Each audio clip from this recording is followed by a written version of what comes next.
Corona, living or non living, yet lessons for the living.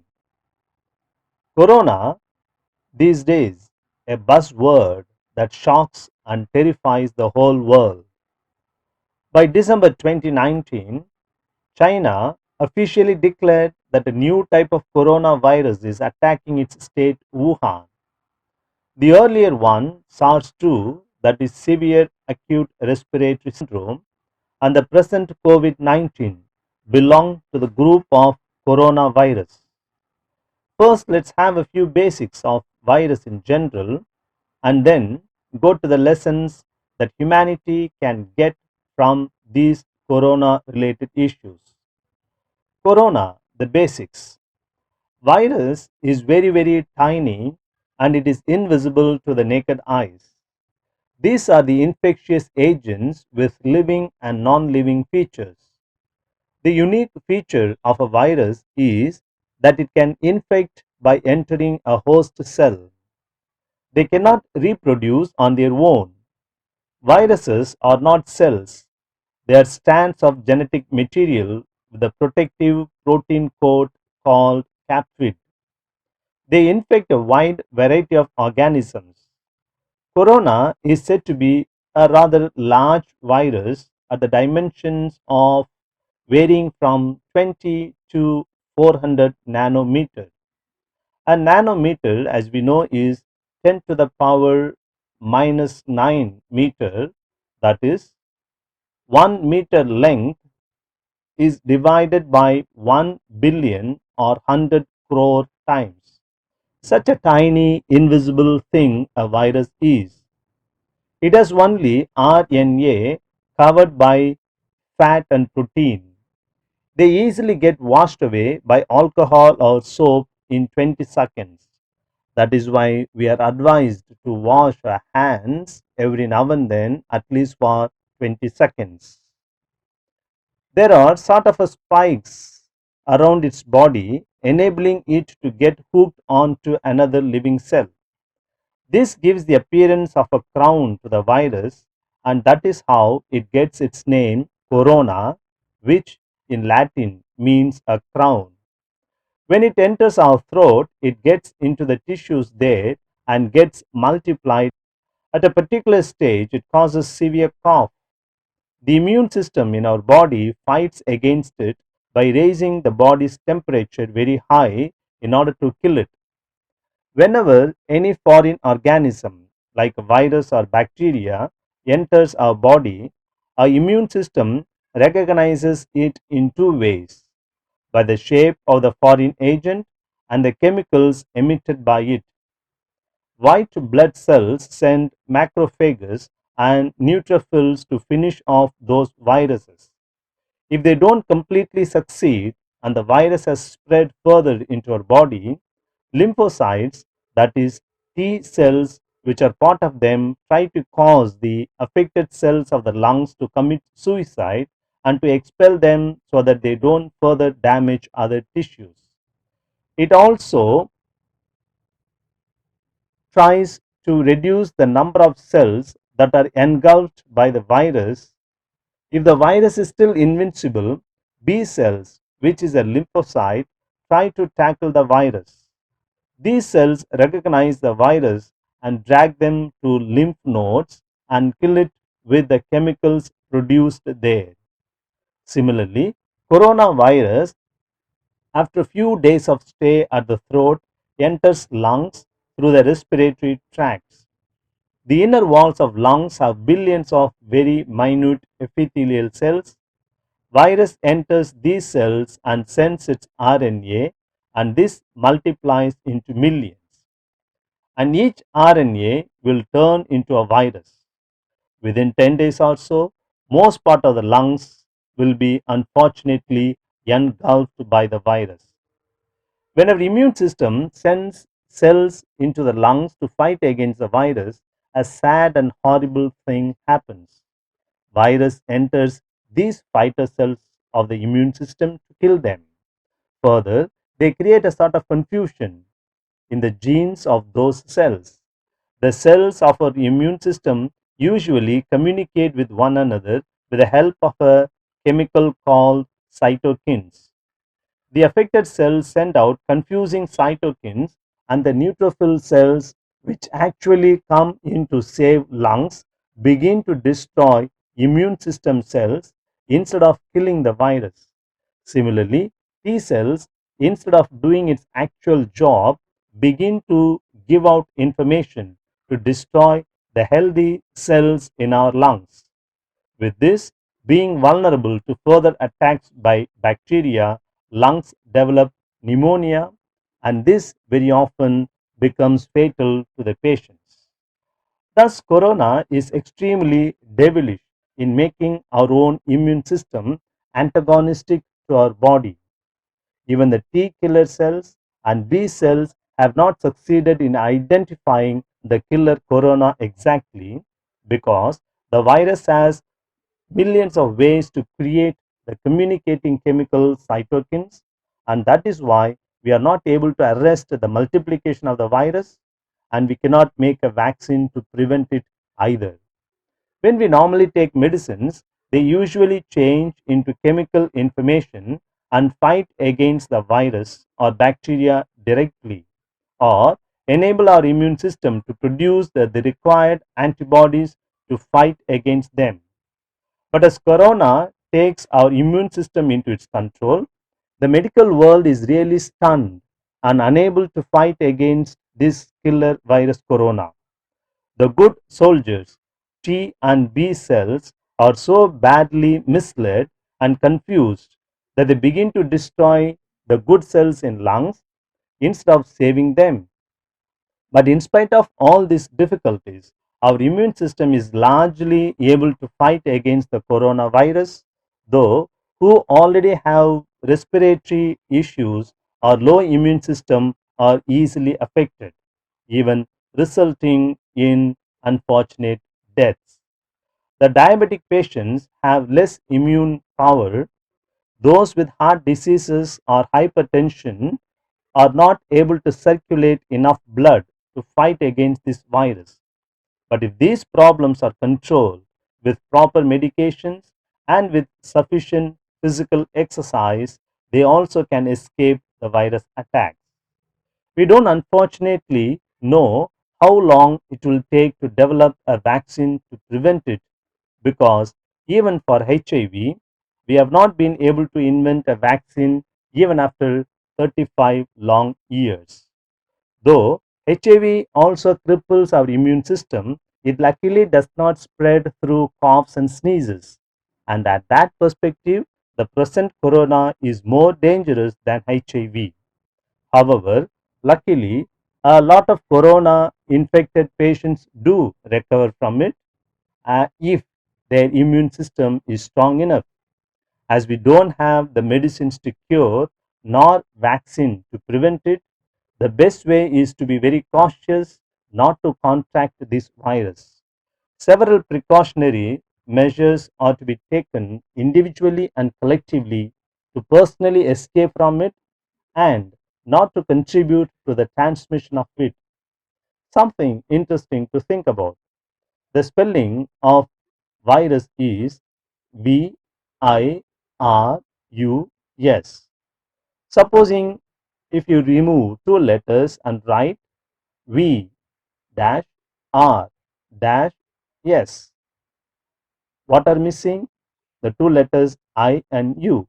So only U and I can kill the virus by keeping ourselves away from it. And in fact, by this, we can give VRS, that is voluntary retirement from service, to the virus and save ourselves and save humanity. Coming to the second part, Corona lasting lessons. 1. Life still a mystery. The corona related issues, in my opinion, give one more occasion to reflect upon the very notion of life and its meaning and meaningfulness. Perhaps we can never understand what life is and what human life is as long as we are caught up in the contours of life itself. We may have to soar up high or go beyond life, so to say, to understand what life is, and that is never possible. If one were able to do that, perhaps one cannot communicate to others about it, as others would be still entangled in the web of life. T.D. Singh, a pioneer in science religion dialogue from the Indian thought perspectives, suggests a sincere attempt to understand life is of foundational importance, and it will have important advance in deciding the relation between science and religion. Erwin Schrödinger, a quantum physicist, wonders in his book titled What is Life, written in 1944. Science Journal, in its issue of July 2005, lists out 125 questions which cannot be answered even by modern science. For instance, how and where did life on Earth arise? And still more intriguing question would be, what is that life? Again, Albert Zent Georgi, a Hungarian Nobel laureate and biochemist, declares, in my search for the secret of life, I ended up with atoms and electrons, which have no life at all. Somewhere along the line, life has run out through my fingers. Sciences may be able to separate all biochemicals like nucleic acids, RNA or DNA, carbohydrates, lipids, enzymes, and all other basic building blocks of organic bodies, but will they ever discover what is that which gives life to them? It is said that more than 50 minerals, salts, and chemicals are essential for life, and the ratio of their combination is also very crucial for the holistic health of our body. For instance, if sodium is more in our body, it damages blood vessels and increases blood pressure and causes other heart diseases. But if it is less, it causes low blood pressure, damages nerve cells, the muscles of the heart, and digestive systems. The most fascinating thing about all these chemicals is that these chemicals are lifeless in themselves, but still they are very necessary to make life possible. It is generally understood that a living being is made up of cellular organization. It needs nutrition, respiration, it grows and develops, moves, reproduces, responds to stimuli. Further, it maintains homeostasis, stability, and constant internal conditions. Metabolism takes place in it, having organ systems to carry out different functions of the being. But a non living being is made up of atoms and subatomic particles. It does not need food or energy to perform activities. It does not grow in size or develop into something else. It does not eat or excrete, nor reproduce or multiply. A dead being is an organism that once had life, but now no pulse, eyes are dilated, body is cold, emitting foul odor, muscles become rigid and start decomposing. Further, in the medical world, two types of death are recognized: somatic death, which involves stoppage of respiration, circulation of blood, and brain functions, and molecular death, which involves the death of all organs at different times. While liver dies rapidly, heart takes 60 minutes and cornea takes 6 hours to die. There is obviously a time gap between these two types of death. All living beings will undergo these two types of death. But regarding the status of virus, there is an alarming ambiguity. One cannot easily decide whether it's a living or a non living being. It manifests some signs of life, like multiplying when it is parasitic to another living cell of a plant or an animal, but left alone in the environment, it cannot respond to stimuli. It assumes a crystalline form, cannot grow or multiply or reproduce. Outside a living cell, it cannot survive because it cannot create energy and there is no agency to reach out to food, nor is there any metabolism, unlike bacteria, amoebas, etc. Some scientists consider virus as a missing link between life and non life. Be that as it may, that is why even today the notion of life and its origin are very mysterious. Werner Arber, a renowned biologist, makes an honest confession. I must confess that I don't understand how life came about.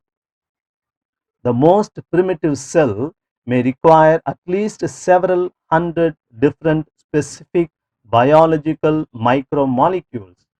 How such already quite complex structure may have come together remains a mystery to me. The possibility of the existence of a creator, of God, represents to me a satisfactory solution to this problem. Coming to the lesson number two, equality and indisputable fact. Humans are now forced by the corona to feel equal to one another. Though every nation and every race has been focusing on the differences to show its might over the others, to boss over others, and to manipulate all possible ways to safeguard its own comfort zones. Yet they are now taught a great lesson of equality, perhaps in a tough way. The virus does not know the differences of regions or religions, color or creed, rich or poor, wise or otherwise. It does not discriminate against the developed or developing countries. Not only ordinary people on the streets are killed, but also even those from the royal families are also not spared, like the princes of Spain. After several centuries, the rich and the affluent are taught to remind themselves of life's transience and fragility. Many of us have been living as if youth, health, and wealth are the default settings of life, but now we are taught some basic lessons of life, perhaps again in a harsh way. The whole world joins together in fighting against the menace. All leading scientists and research laboratories all over the world join their hands to find out the ways and means to control the spread of the infection and to find a vaccine against it. Every nation or race may have unique achievements and capacities, but to the eyes of nature, we all are same and equal. All natural forces are equally harsh or equally gentle to all humans without any discrimination on any account.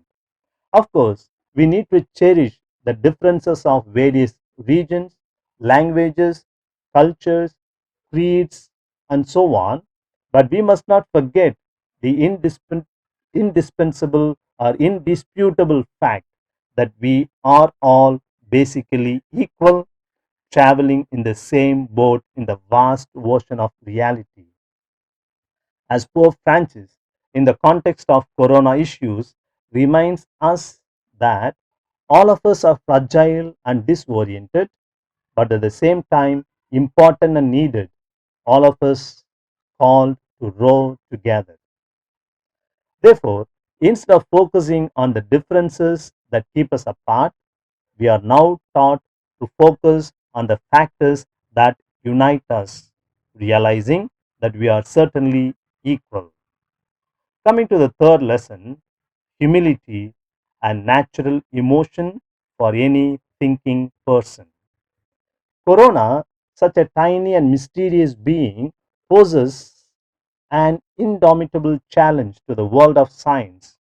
In fact, science has even measured the unimaginably huge, vast universe. It has managed to learn that the invisible universe is much larger than the visible one. The invisible universe is 156 trillion times bigger. One sextillion is 1 followed by 21 zeros. Such a huge universe is the invisible part of it. The visible universe is much, much smaller. Though we say it is much smaller, the visible universe has the diameter of about 90 billion light years. One light year is 9 trillion kilometers. Such a huge, vast is the visible universe, but the invisible universe is much, much larger than that, 156 trillion times larger than the visible universe.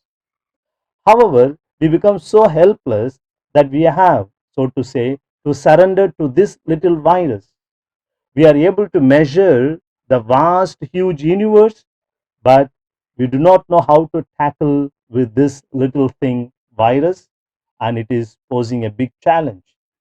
Even the developed countries feel very abandoned and overwhelmed in dealing with this menace. They just throw their hands up in total surrender. Glorious economic powers and mighty military prowess don't make any sense to this invisible agent virus. Is it another instance to show that the invisible determines the visible? Yes. As sciences develop, humanity is increasingly realizing that the visible world is determined by the invisible in all possible aspects. For instance, the physical world is determined by the four invisible fundamental physical forces, both at the subatomic and cosmic levels. The galaxies in the incredibly vast dark universe are determined by the invisible black holes, and even our very words and actions of our day to day lives are determined or shaped by the invisible emotions, convictions, beliefs, and value systems. Again, this small little thing, virus, has made the whole world to come to a standstill. It has closed the worship places down. It has silenced the noises of the ultra modern world. It has caused the downfall of the economy. Transports have been halted.